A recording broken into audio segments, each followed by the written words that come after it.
नमस्कार, मैं सपना मध्य और आप देख रहे हैं देश का दरबार न्यूज। आइए रुक करते हैं कुछ बड़ी खबरों की ओर। खबर यूपी के बलिया से है, जहां बलिया के मनियर नगर पंचायत में शुभा सपा कार्यकर्ता सम्मान समारोह में पहुंचे। शुभा सपा के राष्ट्रीय अध्यक्ष ओम प्रकाश राजभर ने मंच से कहा कि कांग्रेस पार्टी से बड़ी पार्टी है, हमारी लड़ाई के मामले में सभी पार्टियों को पीछे छोड़ते जा रहे हैं। वहीं बसपा को भी आड़े हाथों लिया और कहा कि बहुजन समाज पार्टी वोट में आगे बा लेकिन नेता में पीछे बा। एक सीट बहुजन समाज पार्टी, हम लोग 6 सीट आगे हैं।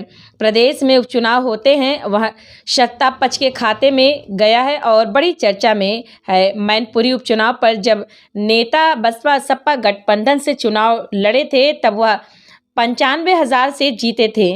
अगर बसपा का वोट निकाल दीजिए तो मैनपुरी का क्या हाल है आप समझ सकते हैं।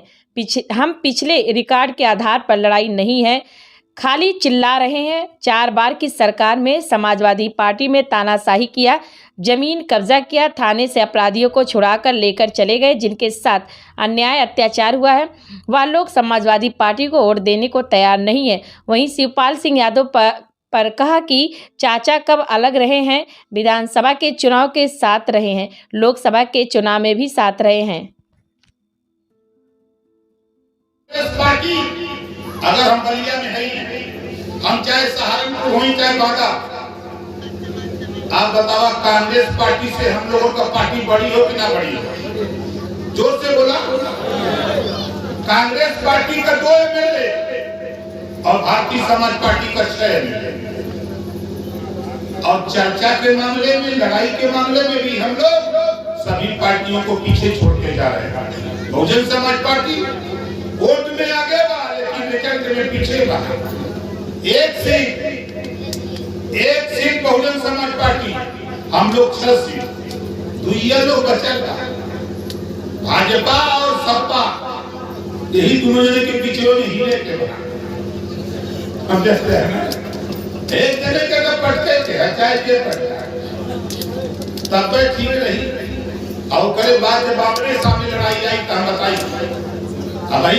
देखिए, प्रदेश में जो उपचुनाव होते हैं वो सत्ता पक्ष का होता है।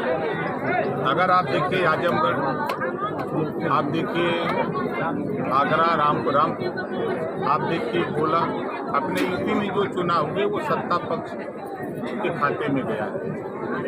और बड़ी चर्चा मैनपुरी लोगों के दिमाग में है।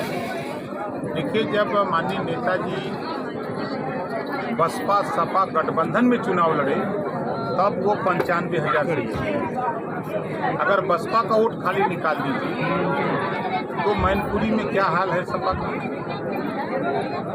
तो हम जो पिछला रिकॉर्ड है उसी के आधार पे लड़ाई नहीं है, खाली चिल्ला रहे हैं। 4 बार की सरकार में जो समाजवादी पार्टी ने सही किया, तानाशाही किया, जमीन कब्जा किया, थाने से अपराधियों को छुड़ा के लेके चले गए, जिनके साथ अन्याय अत्याचार हुआ, तो वो लोग समाजवादी पार्टी को देने को तैयार हैं।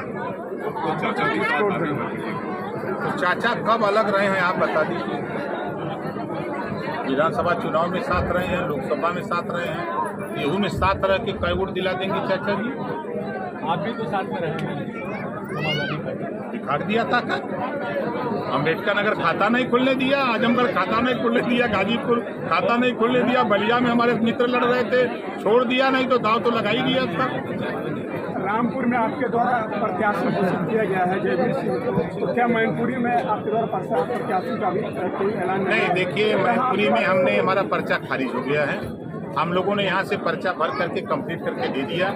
सिर्फ उसकी जो प्रक्रिया होती है शपथ का, तो शपथ वो नहीं न ले पाया, न रिटर्निंग अफसर दिलाया, जबकि जिम्मेदारी रिटर्निंग अफसर की होती है।